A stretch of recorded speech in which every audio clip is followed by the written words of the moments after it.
Okay, now you guys are really ticking me off.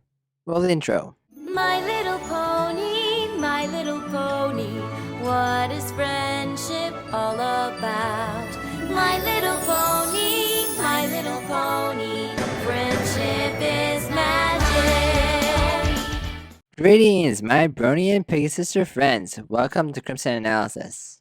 In this episode, I'm going to be analyzing Season 9, Episode 22. Growing up is hard to do. Ain't that the truth? I can't believe we're going to the Appaloosa County Fair! Animal shows, carnival rides, and all kinds of food on a stick! Wait, we're getting another CMC episode? I thought The Last Crusade was the last one. Will we finally get my wish? Will we finally be able to see Scootaloo fly? And I've got our whole itinerary planned! Are you sure you're not Twilight's sister? I've always wondered, are you three still taking private lessons from her? Probably not now that she has a school to run and she's being made ruler of Equestria, but there's a lot of time between this episode and now. They could have continued to take private lessons from her for a while. All we have to do now is wait for our chaperone to get here. Rainbow Dash, right? So when's Rainbow Dash coming? I thought you were gonna ask Applejack. I don't suppose you asked Rarity? You mean we spent all this time planning a trip and none of us asked any pony to take us? It's always that one thing, isn't it? Just that one thing you don't consider and that's what happens. Can't you finish it tomorrow? Well, I could. I don't know what it is about that line, but I love it. Maybe we should just go by ourselves? What? Oh, my dear, no! Appaloosa's far too long a train ride for young foals without accompaniment. You could end up in the wrong place entirely. Apparently we're too young to go alone. Well, duh. Young ponies like you could get lost and never find your way back. I'm 27, so it's been a very long time since I've heard the "you're too young to do this" thing. But I remember it being very annoying. I wish I could, Sugar Cube, but Big Mac's not feeling well today. Aww, but Big Mac's old enough to take care of himself, and we'd all have so much fun together. Sometimes taking care of some pony is more important than having fun. Speaking of which, don't you even think about trying to go without a grown pony there to take care of you.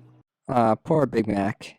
I was sick myself the weekend this episode came out, so it's still pretty fresh in my mind how bad you feel when you're sick. I know exactly what Big Mac is going through right now. But then we thought of you, since the fair will be full of all sorts of animals and creatures. I'm sorry, but Twilight has an important magical research project, and she's asked for my help. I've always wondered, why did Twilight ask for Fluttershy's help? No offense to you, Fluttershy, sweetheart, but you're not exactly the most magical pony. I guess it could have been that she was the only one available, but still. I guess now is a good time to admit that I was spoiled that we would get to see the CMC grow up. But I thought it would be some sort of time spell, and we would see older versions of all the characters, not just these three. I didn't expect it to just be an isolated incident. There's been fan art of these three as grown-ups for many, many years now. It's pretty great to finally see it in canon. And take a look at Sooty Belle. She's just as beautiful as Rarity. I hope you brought the tickets! We've gotta hurry if we're gonna make the train. I think we'll be fine. Check out how fast we're going. Grown-up legs are strong. You're not kidding. I don't know how much of this my scooter can take.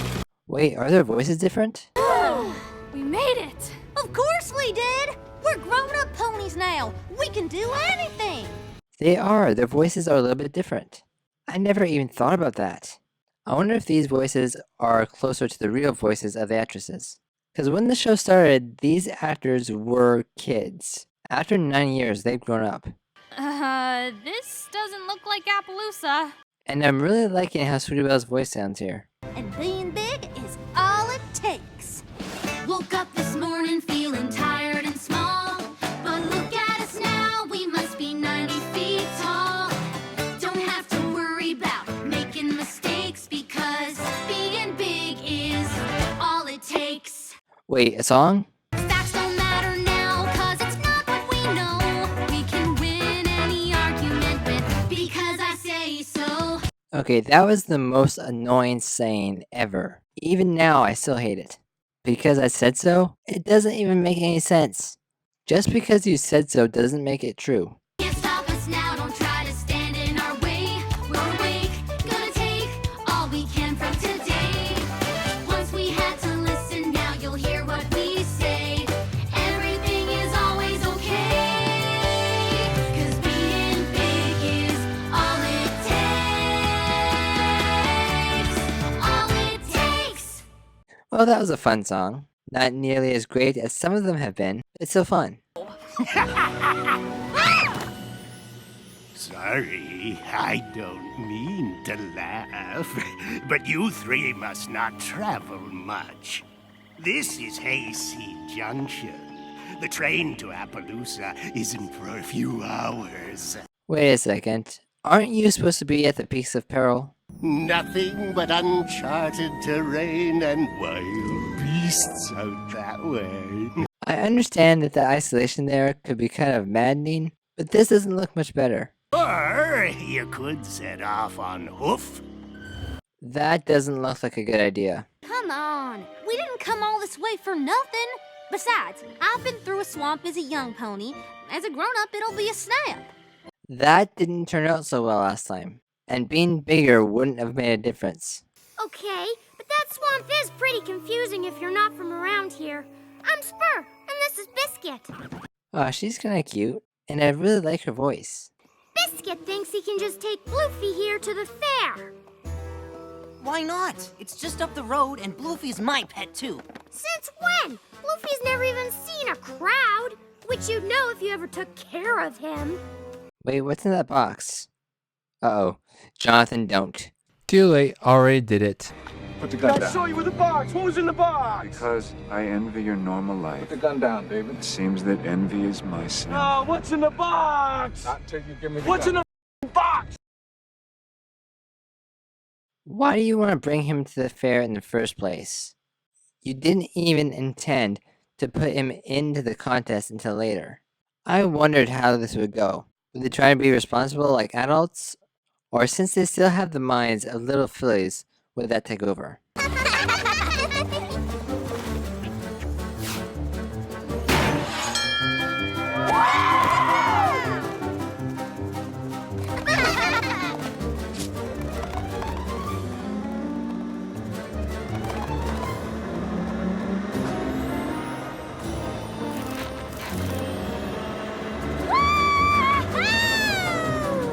That seems to be the standard for age stuff like this.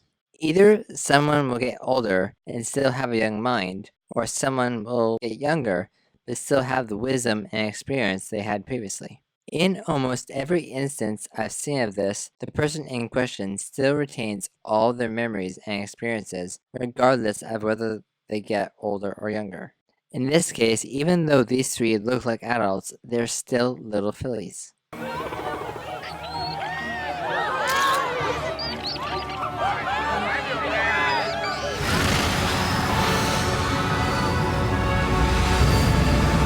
You all let me know if this is a reference to another mythical creature, because I couldn't find anything in my research. Wait a second, go back. Was that Dorothy and Toto? Oh wow, it was.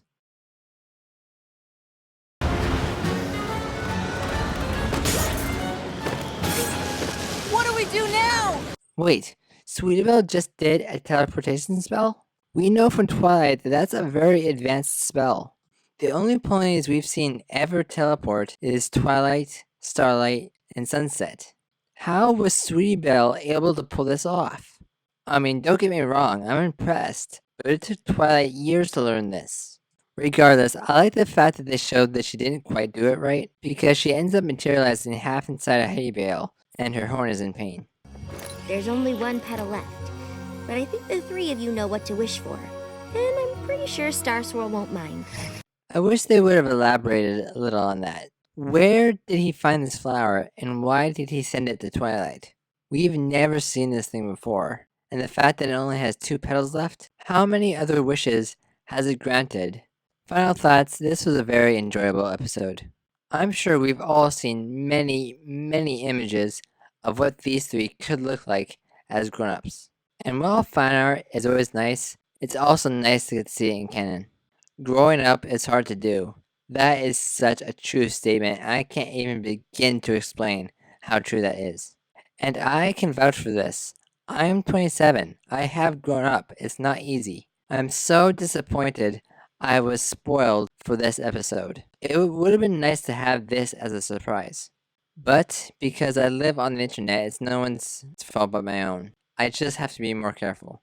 There's only a few episodes left, and so far I haven't been spoiled on anything that happens from here on out. So I'll try my best to be very careful and not see anything. Remember what I said at the beginning of this episode? Okay, now you guys are really ticking me off. It's because Scootaloo didn't fly. I was really hoping she would fly in The Last Crusade. And when that didn't happen, I thought we would never get to see it, because I thought that was the last CMC episode. But then this one came along, and I had hope again. And again, she didn't fly. Even when she's grown up, her wings are still smaller than they should be. I think I speak for everyone when I say I love Scootaloo. I love her so much, I want to see her succeed. I want to see her fly. Throughout the whole series, I've always viewed the CMC as my little sisters. So much so that I want to see them succeed, which is why I want this for Scootaloo. This season, I wanted a derpy episode, and an episode where Scootaloo flies. We're very close to the end right now, it doesn't look like we'll get either. Unless Scootaloo happens to fly in the finale, which is still a distinct possibility. I'll be very disappointed if it doesn't happen.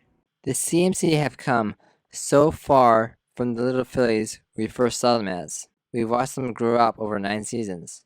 And because we've seen them grow up so much, we often forget they are still little fillies. They're still in school, for crying out loud. They may have grown a lot and come so far, but they are still fillies. They are still nowhere near grown up. Each one of the main 6 say as much. Oh, my dear, no! Appaloosa's far too long a train ride for young foals without accompaniment. Apparently we're too young to go alone. Well, duh. Young ponies like you could get lost and never find your way back. And every pony made it clear we're too young to go on our own. Oh, definitely. You could take the wrong train or miss your stop. They may look like adults, but they still have little filly minds, lacking the experience and wisdom needed. No matter how mature you may seem or you may act, you still have to actually grow up, and that takes time. Just like a cutie mark, you can't rush it. Getting to finally see the CMC as grown-ups in canon was awesome, and I definitely think Sweetie Belle is just as beautiful as her sister. I'm pretty sure that if we ever see Sweetie Belle as an actual grown-up, she's gonna have stallions falling all over themselves for her, just like we've seen them do for Rarity. And I'm sure she'll use her own charm to get them to do what she wants. She lives with Rarity. I'm sure she's picked up some stuff. The song wasn't an amazing song like some of the ones we've had this season already, but it was still fun. So I'm going to give this episode an 8.6 out of 10. Seeing the CMC as adults in canon is something I'm sure all of us wanted to see. And the song was pretty decent. And that closes out this episode of Crimson Analysis. I'm Crimson Shield. Thanks for watching. Woke up